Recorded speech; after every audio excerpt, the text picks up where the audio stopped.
Hello engineers. In this video, we will discuss about the analysis and detailing of any RCC buildings. हामीले चाहिँ अब यो भिडियोमा चाहिँ कुनै पनि आरसिसी बिल्डिङ्स रेगुलर टाइप होस् या इरेगुलर टाइप्स हो हामी त्यो सबै गर्छौँ।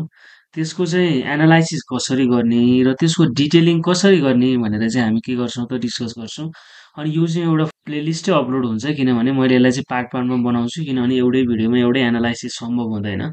त्यही भएर तपाईँहरूले चाहिँ के गर्नु पर्यो भने सबै भिडियो चाहिँ एकचोटि के गर्नु पर्यो हेरिदिनु पर्यो है त सबै भिडियो हेर्नुहोस् बिस्तारै पार्ट वाइज म बिस्तारै अपलोड गर्दै जान्छु। अनि के छ भने इट्याब यो मैले चाहिँ 2021मा गरिरहेको छु अब तपाईँहरूले चाहिँ जुनमा गरे पनि त्यति फरक पर्दैन सकेसम्म अपडेटेड भर्जनमा गर्नु होला पुरानो भर्जनमा न अपडेटेडमा के अपडेट पनि आएको हुन्छ काम गर्न पनि सजिलो हुन्छ। अनि धेरै साथीहरूले चाहिँ के भनिरहनु भएको छ भने सफ्ट डाउनलोड कसरी गर्ने सफ्टवेयर डाउनलोड गर्न अलिक गाह्रो भइरहेछ भन्नुभएको छ।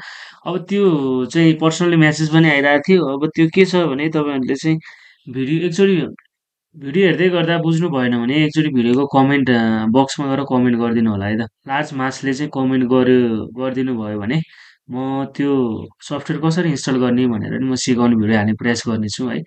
ल अहिलेको लागि चाहिँ के गरौँ इट्याब फुल कोर्स मैले यो जेनरल इन्ट्रोडक्सन मात्र भन्न खोजेँ हामीले चाहिँ इट्याब भनेको के हो र विशेष गरी इट्याब्समा हामीले कस्तो चाहिँ गर्छौँ भनेर चाहिँ कस्तो कसरी एनालाइसिस गर्छौँ कस्तो कस्तो टपिक कभर गर्छौँ भनेर चाहिँ मैले यो भिडियो बनाउनु खोजेँ अब जेनरल इन्ट्रोडक्सन। अब हाम्रो यहाँ मैले चाहिँ एउटा गोल्स र अब्जेक्टिभ भनेर राखेको छु खासमा यो के हो भने यो गोल्स चाहिँ खासमा मेरो गोल्स हो क्या मैले चाहिँ यो भिडियो बनाउँदै गर्दा तपाईँहरूले चाहिँ तपाईँहरूलाई कस्तो चाहिँ डेलिभर गराउन खोजेको छु तपाईँहरूलाई कस्तो सिकाउन खोजेको छु भन्दाखेरि यो ट्रेनिङले चाहिँ के हुन्छ त भन्दाखेरि मैले चाहिँ यो ट्रेनिङमा एउटा सर्टेन फन्डामेन्टल अथवा जेनरल कन्सेप्टदेखि एडभान्स कन्सेप्टसम्म लैजान चाहिँ तपाईँहरूलाई के हुन्छ त चाहिरहेको छु।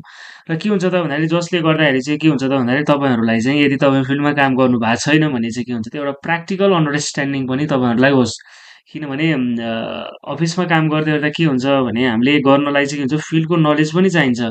त्यही भएर अथवा तपाईँले यो अफिसको काम गर्नु भएको छ भने तपाईँलाई प्र्याक्टिकल के हुन्छ त भन्दाखेरि अन्डरस्ट्यान्डिङ पनि धेरै हुन्छ र चाहिँ यही मैले बुझाउनु पनि कोसिस गर्नेछु है त जसले गर्दाखेरि के हुन्छ त भन्दाखेरि तपाईँलाई के हुन्छ रियल वर्ल्ड एप्लिकेसन यसको धेरै हुन्छ भनेपछि धेरै काम लाग्छ है त फिल्डमा पनि।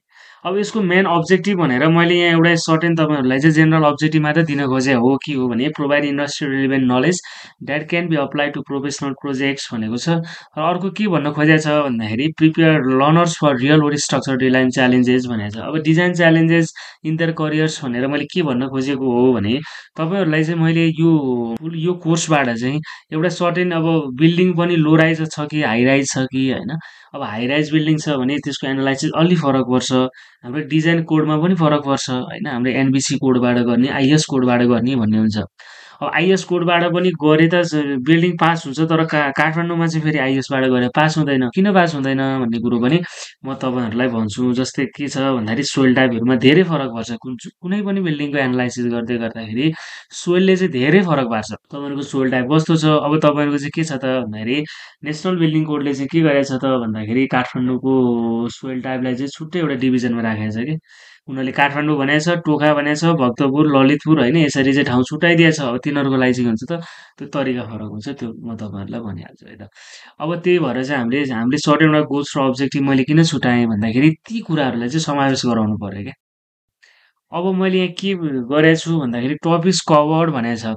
अब यो टपिक्स कभर भनेर मैले एउटा जेनरल ओभरभ्यू दिन खोजेँ तपाईँहरूलाई सुरुको भिडियोमा तपाईँहरूले चाहिँ भिडियो अब 18-20वटा भिडियो त आउँछ होला अब त 18-20वटा भिडियो हेर्दै गर्दाखेरि अब सुरु त बिस्तारै आउँछ भनेपछि तपाईँहरूले चाहिँ यो इन्ट्रोडक्सन हेर्दाखेरि चाहिँ त्यो 18-20वटा भिडियोमा चाहिँ के चाहिँ हामीले गर्नुपर्ने रहेछ हामीले छुट्याउनै नहुने टपिक के रहेछ भनेर चाहिँ मैले यो खासमा यो तपाईँहरूलाई चाहिँ इन्भल्भ गराउन खोजेँ है त।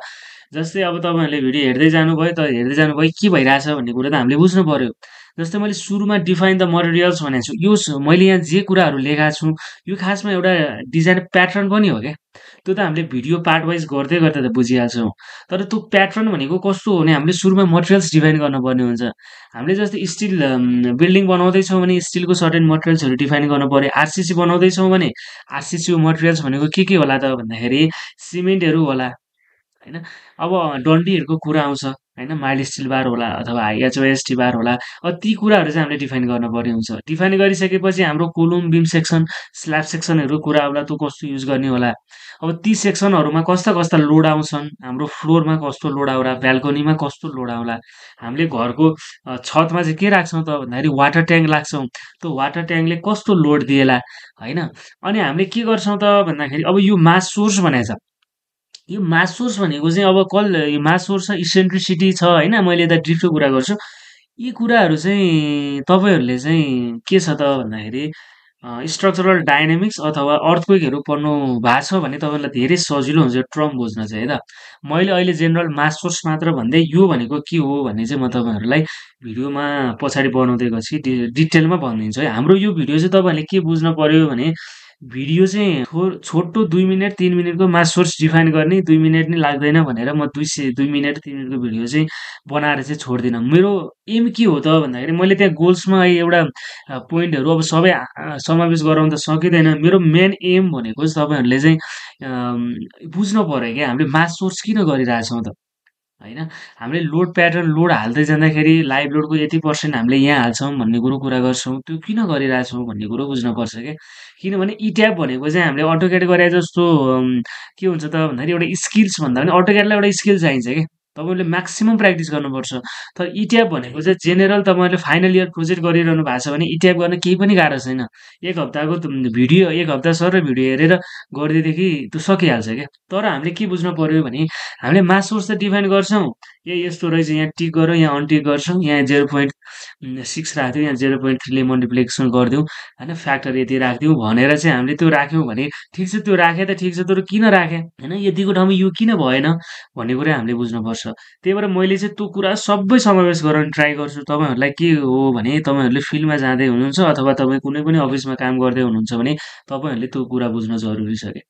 भोलि जस्तो पनि प्र्याक्टिकल सिनारियो जस्तो पनि आउन सक्छ। भोलि एउटै सिनारियोमा त हामी बसेर त काम गर्दैनौँ। कोही बेला कस्तो सिनारियो आइदिन्छ, कोही बेला कस्तो सिनारियो आइदिन्छ, ठ्याक्कै हामीले डिसिजन लिनुपर्ने हुन्छ। त्यो डिसिजन कसरी लिने त भन्दा हामीले मास सोर्स भनेकै बुझेको छैनौँ भने कसरी डिसिजन लिन्छौँ त, यो केसमा कसरी लिने, अथवा हामीले यहाँ रेस्पोन्स स्पेक्ट्रम एनालाइसिस गर्छौँ, त्यो भनेकै बुझेको छैनौँ भने त के हुन्छ त भन्दाखेरि हामीले न अरूलाई पनि के हुन्छ त भन्दा डेलिभर गर्न पनि सक्दैनौँ क्लाइन्टलाई, होइन।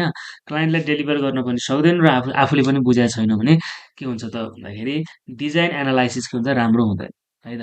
त्यही भएर हामी त्यसरी डिटेलमा जान्छौँ। तपाईँहरूले यो भिडियो चाहिँ के हुन्छ त इन्ट्रोडक्सनमा मैले किन समावेश गराइदिएको छु भन्दाखेरि तपाईँहरूको पछाडि जाँदाखेरि चाहिँ तपाईँहरूलाई चाहिँ माइन्ड क्लियर हुनु पऱ्यो क्या, मैले चाहिँ कस्तो कन्टेन्ट लिइरहेको छु भन्ने कुरो माइन्ड क्लियर हुनु पऱ्यो। कन्टेन्ट त्यही भएर चाहिँ के हुन्छ त मैले सकेसम्म राम्रो बनाउने प्रयास गर्छु, सकेसम्म तपाईँहरूलाई के हुन्छ त डिटेलमा बुझाउने प्रयास गर्छु, है त।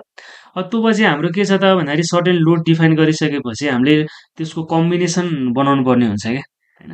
Dead load live load combination होला, अर्थक्वेक लोडको कम्बिनेसन होला, त्यो पनि आइएस अथवा एनबिसी अनुसार फरक छ, त्यो पनि हामी कसरी गर्ने भनेर गरिहाल्छौँ। अब त्यो पछि के छ भने असाइन लोड्स भनेको छ। त्यसै गरी के छ त लोड हाल्न पर्ने हुन्छ हामीले। डेड लोड डिफाइन त गर्छौँ, अब डिफाइन गरेर त भएन, हामीले डेड लोड के गर्नु पर्यो, हाल्न पर्ने पर्यो, लाइभ लोड पनि हाल्न पर्यो, होइन, यी कुराहरू। अनि अटोमेटिक मेसिङ भनेको छ। अटोमेटिक मेसिङ भनेको के हो भन्ने कुरा हामी भिडियो गर्दै गएपछि बुझ्छौँ, है त। यसरी यहाँ पायर्ड लेभल्स एन्ड असाइन सेक्सन्स भनेको छ, यो पनि हामी बिस्तारै बुझ्छौँ। पी डेल्टा एन्ड डायग्राम्स भनेको छ, यो पनि बिस्तारै बुझ्छौँ। अब यी मैले जस्तै मैले यहाँ के गरेको छु भने मैले यहाँ लेफ्ट साइड र राइट साइडमा दुई तरिका छ क्या। लेफ्ट साइडमा हामीले अहिले सकायौँ, अब मैले राइट साइडमा हेऱ्यो भने पायर लेभल्सबाट सुरु छ, रेस्पोन्स स्पेक्ट्रम एनालाइसिस। यी कुरा भनेको हामीलाई किन चाहिन्छ त भन्दाखेरि हामीले यी कुरा गर्ने भनेको के हो त भन्दाखेरि डाइनामिक एनालाइसिसमा गर्ने हो क्या। डाइनामिक एनालाइसिस तपाईँले गर्दै हुनुहुन्छ भने पायर लेभल्स एन्ड असाइन सेक्सन्स भन्छ, P delta diaphragm, irregularity types, eccentricity टर्सनको कुरा हामीलाई डाइनामिक एनालाइसिसमा चाहिन्छ। हाम्रो एनालाइसिस जहिले पनि दुईवटा हुन्छ, एउटा स्ट्याटिक एनालाइसिस, एउटा डाइनामिक एनालाइसिस। अब यी कुराहरू डिटेलमा बुझ्नु छ भने तपाईँहरूलाई के छ त भन्दा यी कुराहरू बुझ्नु नै भएको छैन भने म तपाईँलाई छुट्टै भिडियो बनाउन सक्छु, है त। यी कुरा भनेको के हो, किन स्ट्याटिक एनालाइसिस गर्ने, किन डाइनामिक एनालाइसिस गर्ने, तपाईँहरूलाई चाहिँ के हुन्छ त तपाईँलाई यदि थाहा छैन भने भिडियो चाहनुहुन्छ भने के गर्नु त भन्दाखेरि कमेन्ट गर्नु होला। तर कमेन्ट बक्समा म तपाईँहरूले कमेन्ट गर्नुभयो भने म यसको बारेमा पनि भिडियो बनाउँछु। अहिलेको लागि मैले यति भने, है त।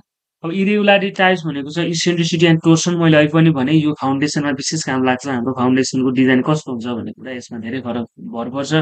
स्टोरी ड्रिफ्ट एन्ड डिस्प्लेसमेन्ट भन्छ। अब तपाईँको एनबिसी कोडहरूले चाहिँ सर्टेन लेभलसम्मको ड्रिफ्ट चाहिँ के हुन्छ त भन्दाखेरि पर्मिसिबल भनेर दिएछ, certain level of displacement permissible भनेर दिएछ। यी कुराहरू चाहिँ हामीले के गर्छौँ त चेक गर्नुपर्ने हुन्छ। मोडल केसेस भनेको छ, रेस्पोन्स स्पेक्ट्रम एनालाइसिस छ। अब यी कुराहरू चाहिँ मैले डिटेलिङहरू कुरा यहाँ समावेश गराएको छैन, किनभने त्यो हामीले चाहिँ के हुन्छ त भन्दाखेरि यी टाइपमा गर्नै पर्छ है त। त्यही भएर मैले यहाँ अहिले राखिनँ। अब हाम्रो छन् त अरू टाइम हिस्ट्री एनालाइसिसहरू पनि छ। अब त्यो टाइम हिस्ट्री एनालाइसिस तपाईँहरूलाई अहिले त्यति त चाहिँदैन, तर नलेज भन्ने चिज चाहिँ के हुनुपर्छ त, हरेक चिजको हुनुपर्छ है त, जेनरल नलेज भन्ने चिज हुनुपर्छ। त्यही भएर अब भिडियो बनाउँदै जाँदाखेरि तपाईँहरूलाई चाहिँ के छ त भन्दाखेरि, अब भिडियो मन पर्दै जान्छ भने कमेन्ट गरिदिनु होला, लाइक गरिदिनु होला, र टाइम हिस्ट्री पनि चाहिन्छ भने कमेन्ट गरिदिनु होला है त। अब हामीले यसमा कुरा डिस्कस गरेको चाहिँ यति नै हो। अब अर्को भिडियो के छ त भन्दाखेरि हामी बिस्तारै लिएर आउँछौँ, जस्तै अब पार्ट 1 पार्ट 2 गरेर आउँछ। अब तपाईँहरूलाई चाहिँ के छ भन्दाखेरि, मैले अब अटोक्याडको भिडियो, स्केचअप, त्यसै गरी रेन्डरिङको भिडियोहरू बनाएँ।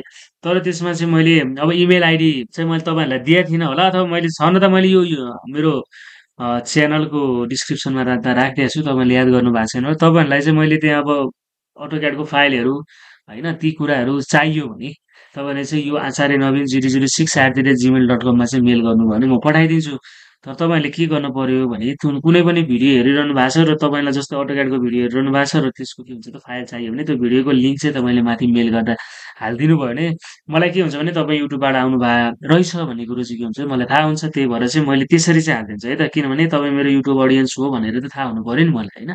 त्यही भएर कुनै पनि भिडियोको लिङ्क चाहिँ के हुनु गर्नु पर्यो भने माथि मेल गर्दाखेरि चाहिँ एट्याच गरेर मेल गर्नु होला है त।